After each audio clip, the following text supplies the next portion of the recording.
Hello students, today's topic is probability. Probability. Probability theory.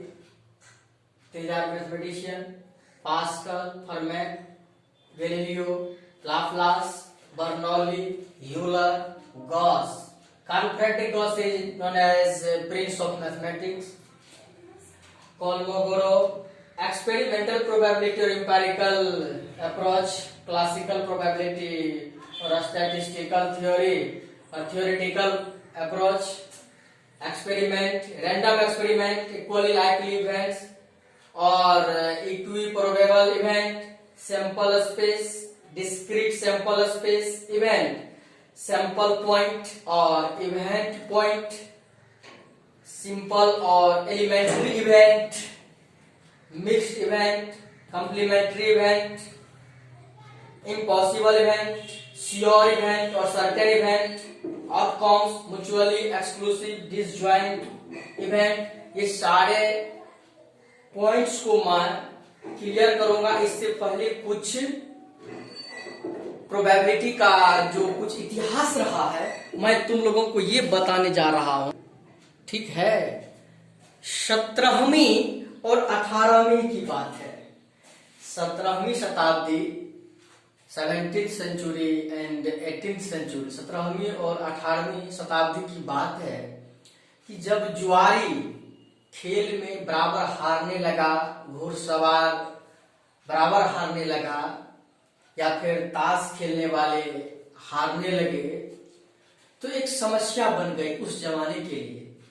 तो सभी जुआरियों ने अपनी समस्याएं उस जमाने के जो गणितज्ञ थे, उस जमाने में जो मैथमेटिशियन हुआ करते थे, पास्कल, फर्मेट, गैलीलियो, 17वीं 18वीं शताब्दी की बात है, उन्होंने इन मैथमेटिशियन के पास इस समस्या को रखा। फिर यहां से डेवलप हो गया थ्योरेटिकल प्रोबेबिलिटी का, सैद्धांतिक प्रोबेबिलिटी का यहां से विकास हो गया, चलने लगा। फिर इनको आगे बढ़ाने में लाप्लास, बर्नौली, यूलर, गॉस, ये सब मैथमेटिशियन ने इन्हें और आगे बढ़ाया। फिर आगे है कोलमोगोरोव है। और यहां जो ये सब पॉइंट है जो बराबर इस चैप्टर में आवश्यकता होती है, और इसी को नहीं समझ पाने की वजह से स्टूडेंट डर जाते हैं, वो सवाल बनाने से पहले हिचकने लगते हैं। इसीलिए मैं जब भी वीडियो बनाता हूं तो उस चैप्टर के जितनी पॉइंट्स है जो एक्सरसाइज में आने वाला है, जो समस्या को सॉल्व करने वाला है, यही सब पॉइंट है इस चैप्टर में। 10th क्लास के लिए, बाद बाकी तो और भी है, लेकिन 10th क्लास के लिए जितने पॉइंट्स की आवश्यकता है मैंने सारा पॉइंट लिख दिया और मैं इसको बता दूंगा। इसको बता देने के बाद स्वतः स्टूडेंट का डर भाग जाता है और वो खुद बनाने लगता है। और है क्या, यही तो स्टूडेंट के लिए तो है। चलिए अब चलते हैं कि ये प्रोबेबिलिटी का जो हिंदी होता है संभाव्यता, तो हम इस प्रोबेबिलिटी को हम इसका तो कुछ इतिहास, हल्की सी इतिहास मैंने बताया है, तो बहुत लंबी कहानी, लेकिन अब इस पर आगे बढ़ते हैं कि ये है क्या। तो सबसे पहले प्रोबेबिलिटी क्या है, तो मैं इसको मैथमेटिकली यहां पर बता रहा हूं।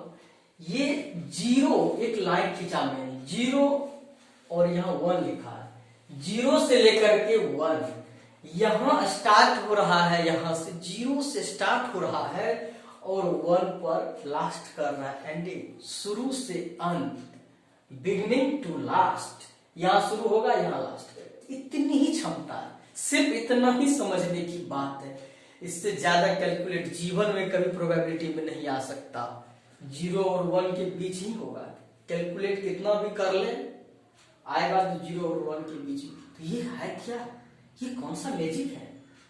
चलिए, हम लोग अक्सर ये बातें करते हैं, संभावना की बातें करते हैं कि आज कितनी उम्मीद है कि धूप होगी या वर्षा होगी या किसी खेल में जीतेंगे या चुनाव लड़े हैं तो इस इलेक्शन में कौन हारेगा, अमुक राजनीतिक दल जीतेगी, कौन सी राजनीतिक पार्टी जीतेगी।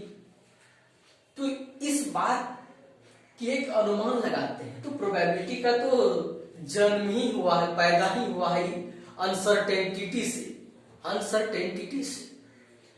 तो अब बात है इम्पॉसिबल। मैंने जीरो को लिखा है इम्पॉसिबल। सबसे पहले मैं यहाँ जो डिजिट में लिखा हूं, ये जो नंबर लिखा हूं, पहले इसको परिचित करवा दूं कि 0 और 1 मैंने यहाँ लिखा है, 0 से लेकर के 1 तक मैंने लिखा है। और यदि मैं इसका आधा कर दूं तो ये 0.5 होगा, ठीक है। यदि मैं इसका भी आधा कर दूं तो 1/4 होगा। इसलिए मैंने लिखा ये 0, ये लगभग ये पार्ट जो है 1/4 है, ये हाफ है, और ये जो है 3/4 है, और ये 1 है। यही ना होगा। इसको अगर 4 भाग में हम बांट दें, आधा कर दिए फिर उसका आधा कर दिए, तो लगभग ये इस पार्ट को दिखा रहा है। यदि परसेंटेज में बात किया जाए, चूंकि ये फ्रैक्शनल में है, और इसको परसेंटेज में करेंगे तो 0%, मतलब कुछ नहीं हुआ, 0% हो गया। और ये 25% है, ये 50% है, ये 75%, ये 100%। 100% का मतलब 1 होता है, चूंकि 100% का मतलब क्या, प्रतिशत, मतलब प्रति 100 पर, यानी कि परसेंट, सेंट मतलब सेंचुरी होता है, 100 होता है, तो 100 पर 100, इसका मतलब 1 हो गया। इसको 100 डिवाइड करेंगे तो 1 हो जाएगा, तो ये हो गया 100% हो गया। अब देखिए एक बात है कि 100% की बात क्या होती है। जब भी मैं या हम सभी कोई काम करते हैं तो उस काम को कितना कर पाते हैं। यदि कुछ ही काम कर पाए तो कहते हैं कि लगभग उसका 25% वर्क कर पाए। कभी उससे ज्यादा करते हैं, यानी आधा कर देते हैं तो कहते हैं कि लगभग 50% काम कर दिए। अगर उससे भी ज्यादा करते हैं तो कहते हैं 75% लगभग काम कर दिए। अगर पूरा का पूरा जितना काम सोचे थे, जितना काम था, सारा का सारा काम अगर कंप्लीट हो गया तो क्या कहते हो, 100% काम हो गया। तो 100% का मतलब हो गया पूरा का मतलब होता है 1, ठीक है। अगर काम करना था और कुछ कर ही नहीं पाए तो 0%। कितना काम हुआ, 0%। ये तो अपनी बात है। तो अब कहिए 0% है तो 1 भी होगा, 1%, 2%, 3%, इसी तरह से होगा। तो अब एक बात है यहाँ जो मैंने लिखा है कि यदि काम करने के लिए गया वो काम नहीं हुआ, इम्पॉसिबल। यदि काम नहीं हुआ, जो नहीं होने वाली बात है, तो उसको हम इम्पॉसिबल कहते हैं, 0 कहते हैं। जो हुआ ही नहीं तो उसको क्या कहेंगे। जैसे एक हम डाइस लेते हैं, डाइस जिसको पासा कहते हैं हिंदी में, जो हम लोग खेलते हैं। बच्चे सब अक्सर कॉपी, उसको नोटबुक सब पर ये पर छपा हुआ रहता है, डाइस ऐसे करके फेंकते हैं तो उसमें एक सिंबल निकलता है, वो यानी कि क्यूब रहता है। वो डाइस जो है क्यूबाइडल है, क्यूबिकल है, क्यूब होता है। तो क्यूबिकल है तो उसमें होता है क्या है, 6 फेसेस है। तो एक फेस पर, 1 फेस पर जो है 1 स्पॉट होता है, एक चिन्ह होता है गोल, ऐसे गोल करके। दूसरे पर फिर डबल, तीसरे पर फिर ट्रिपल, चौथे पर 4 पॉइंट होता है, 5वां पर 5 पॉइंट, छठा पर 6 पॉइंट। यानी कि क्यूब में 6 सतह है, 6 फेसेस है। 6 फेसेस में सभी फेसेस पर सिंबल रहता है। तो एक पर जो 1 है, एक पर 2 है, एक पर जो है 3 है, एक पर 4 सिंबल है, एक पर 5 सिंबल है, एक पर 6 सिंबल। यही अगर हम कहते हैं उस डाइस को फेंकने पर 7 आने की क्या संभावना है, तो 7 कहां से आएगा भाई।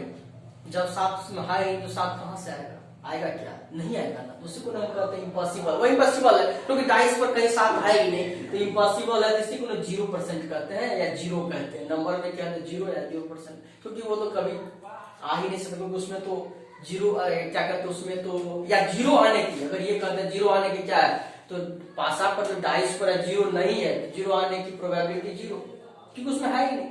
तो जो घटना, यानी कि ऐसी घटना जो कभी घट नहीं सकती, उसी को तो इम्पॉसिबल इवेंट कहते हैं, अनसर्टेन इवेंट कहते हैं। सर्टेन जो वहां लिखे हैं लास्ट में 1, सर्टेन इवेंट या श्योर इवेंट है।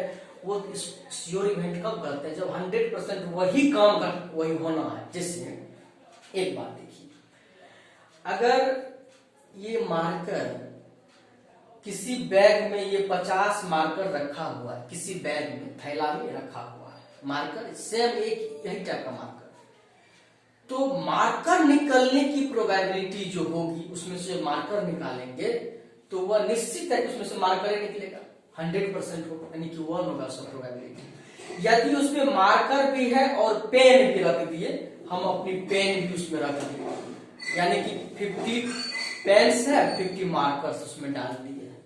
तब जो है सो रैंडमली, मतलब बिना झांके, बिना उसको निश्चित किए हुए, उस मिक्स किया हुआ, बिना उसमें झांके, बिना पता किए हुए, पूर्व पता, मतलब उसका जानकारी नहीं है वो कहाँ क्या रखा हुआ है, उस बैग में है, लेकिन उसको ऐसे करके देख नहीं रहा और ऐसे करके हम निकाल रहे हैं, तो उसमें पेन आने की जो प्रोबेबिलिटी होगी, ये भी तो आधा है, उसमें आधा आधा है, तो ये 50% हो जाएगा कि उसमें पेन ही निकलेगी, या 50% हो जाएगा कि उसमें से मार्कर ही निकलेगी। तो है इसी को 50%, इसको हाफ कहते हैं। तो इसका मतलब है कि 0 से लेकर के 1 के बीच में होता है, और यहाँ से बीच में सब है, यहाँ पर इसीलिए हम बांट दिए। अब यहाँ जो इक्वली लाइकली मैंने लिखा है, इक्वली लाइकली इवेंट, इसको हम इवेंट चांस करते हैं, याद रखिएगा। क्योंकि अक्सर जो बीच में जो होता है, जैसे मान लीजिए अगर हम एक सिक्का लेते हैं, एक सिक्का लिए, उसमें हेड और टेल होता है, तो उसका जो संभावना है ना 50-50% होता है, कि 50% है कि वह हेड ही आएगा, 50% है कि वह टेल ही आएगा, क्योंकि दोनों तो बराबर है, इसीलिए इसको इवेंट चांस करते हैं, ये इक्वली लाइकली करते हैं, इसको इक्वली इवेंट करते हैं। बीच में है ये इधर की घटना घटने वाली जो है सो वह अनलाइकली की तरफ है, इम्पॉसिबल की तरफ। जैसे ज्यों ज्यों इधर धीरे धीरे धीरे धीरे आते जाएगा, वह उसका वो घटते जा रहा है। जैसे मान लीजिए कोई काम करना चाहते हैं, अभी तक काम कुछ स्टार्ट नहीं हुआ है, स्टार्ट भी नहीं हुआ, तो वो 0 की तरफ है, यहाँ 0 है। ज्यों ज्यों इसके तरफ जा रहे हैं, इसका मतलब काम हो रहा है, काम हो रहा है, हो रहा है, हो रहा है। जैसे जैसे जाएंगे तो यहाँ अगर पहुंच गए तो लगभग 1/4 काम हो गया, यहाँ तक आते आते यहाँ तक अगर काम कर दिया तो हाफ काम हो गया, 50% आधा। जैसे जैसे गए यहाँ 3/4 काम हो गया, लगभग 75% काम कंप्लीट। और जैसे जैसे आ गए तो 100% काम हो गया। यही तो है, यानी कि कोई वर्क को परफॉर्म करना है तो यहाँ से स्टार्ट करें, एकाएक नहीं ना कि काम किए हो गया। तो यहाँ से जो है सो जैसे जैसे काम हो रहा है उतना परसेंट बढ़ रहा है, बढ़ते बढ़ते बढ़ते यहाँ तक तो होना, इसकी औकात इतनी है, इसकी क्षमता इतनी ही है। कोई भी क्यों ना हो, अगर प्रोबेबिलिटी आंसर आता है कितना परसेंट, तो यही तो 100% से ज्यादा हो ही नहीं सकता। ऐसा है क्या? 100% ही तो पूरा का पूरा काम है, जितना काम था उतना तो हो ही गया। तो अब यही बात तो होती है इसमें कि अब एक बात जितनी बार कोई घटित होती है उसी को हम कहते हैं इवेंट कहते हैं। जैसे हाँ, एक सैंपल स्पेस है, सबसे पहले हमको सैंपल स्पेस के बारे में बता देना हम उचित समझते हैं कि सैंपल स्पेस क्या होता है। मैं डेफिनेशन से ज्यादा उसे ऐसे समझाने का प्रयास करूंगा। जैसे डाइस है, ठीक है, डाइस है, पासा है, उसमें 6 फेसेस होते हैं, 6 फेसेस। तो हम मान लेते हैं एक क्यूबिकल है, तो इसका मतलब क्यूब है, तो लगभग ऐसा ही उसमें फिगर ऐसे दिखता है। तो हम यहाँ दिखा देते हैं ऐसे करके, ठीक है। मतलब ये समझने की बात है।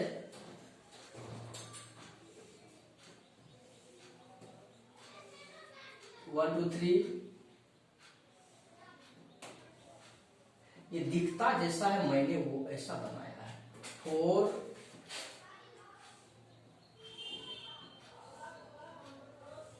5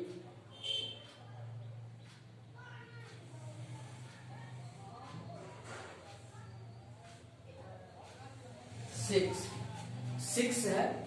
एक पर जो है 1 स्पॉट, एक चिन्ह ऐसे रहता है। अगर 2 है, डबल है, तो एक यहाँ है, एक यहाँ है, यही रहता है।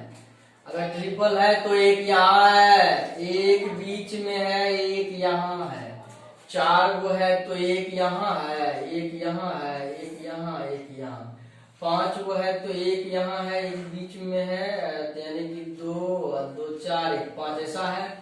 यदि ऐसा है तो ये हो जाएगा 3 3 6 ना, तो एक इधर, एक बीच में, एक यहाँ, फिर एक तो यहाँ, एक यहाँ, एक यहाँ। यही तो है डाइस का।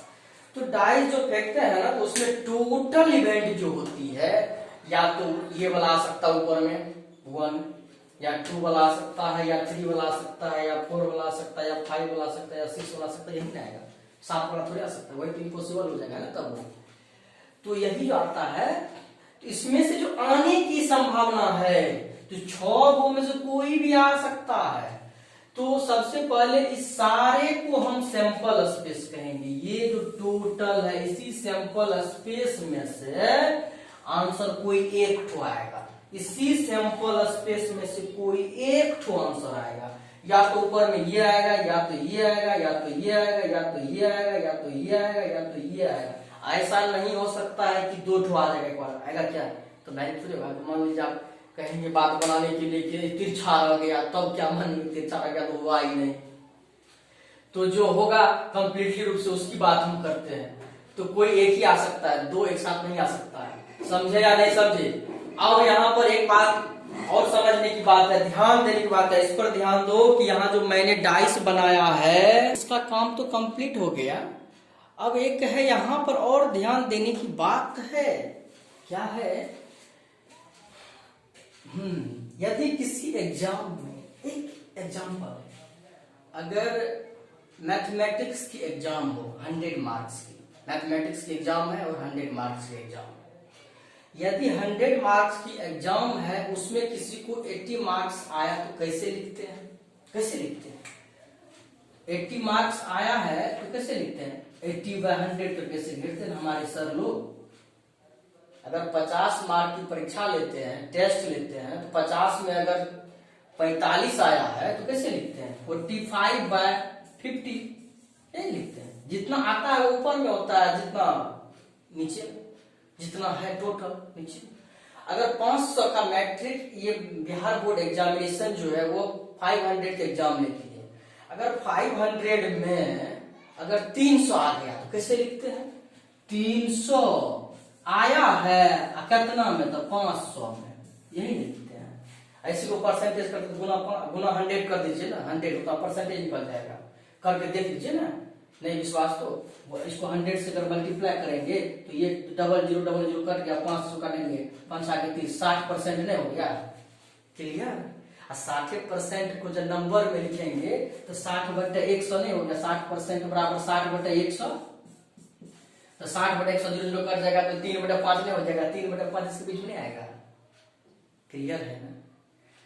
तो यही तो बात होती है। ज्यादा प्रोबेबिलिटी में कहाँ है?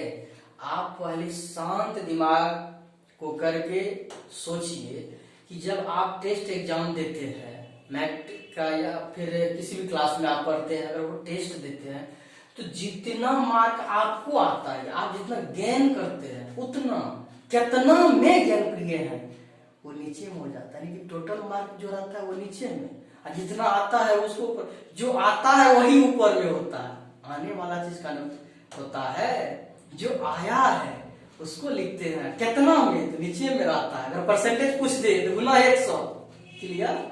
मैंने यहाँ दोनों चीज लिखा है। अगर यहाँ पर एक डाइस की बात कर दे तो 6 गुण है। कितने हैं टोटल? 6 गुण। अगर कहेंगे 2 आने की संभावना, तो 2 न आया है, तो 2 आया है, लेकिन 2 की संख्या क्या गो? 6 गो में एक गो ना उसकी संख्या 1, बट टोटल क्या गो? टोटल 6 गो, तो 1/6। 3 आने की संभावना, 3 टोटल क्या गो इसमें से? तो 3 तो एक गो है, तो जब 3 एक गो है तो एक गो ना आया, तो 1 गो आया, बट कितना में से? तो 6 गो में से। 1 2 3 4 5 6, 1/6, यानी 1/6 इसका भी होगा, 1/6 1/6 1/6 1/6 1/6, सबका 1/6 1/6 1/6 होगा। सबको जोड़ देंगे तो 1 हो जाएगा। वही तो जोड़ है। यानी कि event E plus not equal to 1, ये भी तो हम लिख देते हैं। एक ये है ई प्लस नॉट ई, यहाँ पर इसको बार ब्रैकेट करते हैं या लिनियर ब्रैकेट करते हैं, इसको नॉट ई करते हैं, तो बराबर 1 हो जाएगा। ये याद रखना है इसको, ये E plus not E equal to 1 ये होता है। अब ये मैंने बताया कि यहाँ पर कभी कभी समझने में किसी को हो जाता है कि 2 तो 2/6 लिखते हैं। 2/6 भाई कैसे लिखिएगा? 2 गो है क्या? एक गो है? यही तो समझना है। जैसे आप एग्जाम में लेते हैं 100 मार्क की मैथमेटिक्स एग्जाम है, फिर से समझिए, 100 मार्क की एग्जाम देते हैं आप, 100 में अगर 95 या 98 या 99 आया, तो 100 में यदि 99 आया तो आपके सर जी क्या लिखते हैं कि 99/100, मतलब 100 मार्क की परीक्षा लिए थे, टोटल मार्क कितना था, उसमें से 99 आया है, 100 में 100 आ जाएगा तो 100 बाय 100 कर देंगे, तो इसी को 1 कहते हैं 100% को, यही 100 से अगर मल्टीप्लाई करते परसेंटेज निकालेंगे तो कर जाएगा 100% हो जाएगा। यही तो बात है, इतना आपको आता है बट कितना, तो यही बात तो यहाँ पर मैंने लिखा थ्योरेटिकल प्रोबेबिलिटी, यही तो पूरे चैप्टर का तो यही तो मामला है कि theoretical probability of event E, किसी भी घटना की संभाविता तो नाम है ही, तो उसका जो है ये इसी को हम थ्योरेटिकल प्रोबेबिलिटी कहते हैं। थ्योरेटिकल प्रोबेबिलिटी को क्या, नंबर ऑफ आउटकम्स, आउटकम्स मतलब उसमें से जो आ रहा है, बाहर हो रहा है, इसमें से क्या बाहर हो रहा है, आपको तो 99 मार्क्स बाहर हुआ था तो 99/100 कर दिए थे, तो नंबर ऑफ आउटकम्स ऐसे याद रखिएगा, by number of all possible events, मतलब ऑल आउटकम्स ऑफ इवेंट में जितने ऑल पॉसिबल आउटकम्स है, कितना संभावना था। अगर 100 मार्क की परीक्षा होगी तो टोटल आने की संभावना तो 100 में 100 भी नहीं हो सकता, उससे भी ज्यादा जाएगा क्या, तो 100 में 100 लिखे ना, 100 में 100/100 यही हो सकता है। वही तो लिखे number of all possible outcomes, possible outcomes जो है टोटल कितनी संभावना, टोटल संभावना कितनी है, तो टोटल बहुत करेगा तो 100 में 100 आ जाएगा, यही होगा, तो 100/100 लिखेंगे, दूसरे को तो 1 कहते हैं, श्योर इवेंट कहते हैं, सर्टेन इवेंट कहते हैं, वही तो लिखे। या उसमें से 100 में से अगर 99 आया, 98 आया, वही तो लिखते हैं। तो यही प्रोबेबिलिटी, थ्योरेटिकल प्रोबेबिलिटी का होता है नंबर ऑफ आउटकम्स बटा number of all possible events या ऑल पॉसिबल आउटकम्स हैं। अब ये जो लिखे हैं ये क्या है, 0 इज लेस देन और इक्वल टू, थ्योरेटिकल प्रोबेबिलिटी ये है, इसका कुछ वैल्यू होता है, इज लेस देन और इक्वल टू 1, यानी कि 0 से लेकर के 1 के बीच में ही होता है, हमेशा जब भी होगा प्रोबेबिलिटी 0 और 1 के बीच में होगा। अगर घटना घटी, कुछ हुआ तो इससे आगे जाएगा, अधिक से अधिक 1 से अधिक नहीं हो सकता, 100% तक जाएगा, नहीं हुआ तो 0। अगर कहेगा प्रोबेबिलिटी ऑफ इम्पॉसिबल इवेंट तो डायरेक्ट जवाब मारना है 0, पॉसिबल ऑफ सर्टेन इवेंट तो 1, सर्टेन इवेंट है, फिक्स्ड इवेंट है, मतलब श्योर इवेंट है तो उसका प्रोबेबिलिटी 1 होगा। अगर अनसर्टेनिटी है, मतलब क्या कहती है, अनसर्टेन है यानी इम्पॉसिबल इवेंट है, इम्पॉसिबल प्रोबेबिलिटी में ये पूछेगा तो 0 जवाब देना है, एकदम ठोक के जवाब देना है। यहाँ इवेंट प्लस नॉट इवेंट है, ये इक्वल टू 1 होता है, इसको ई या प्लस नॉट ही कहते हैं, इसको याद रखना है। ये तो इसका जो इंट्रो है, अब इसी पर तो बनाइए ना, 10th का सारा बनेगा, ये समझना जरूरी है। और मैं इसको बता रहा हूँ क्या दिक्कत है, बोलो।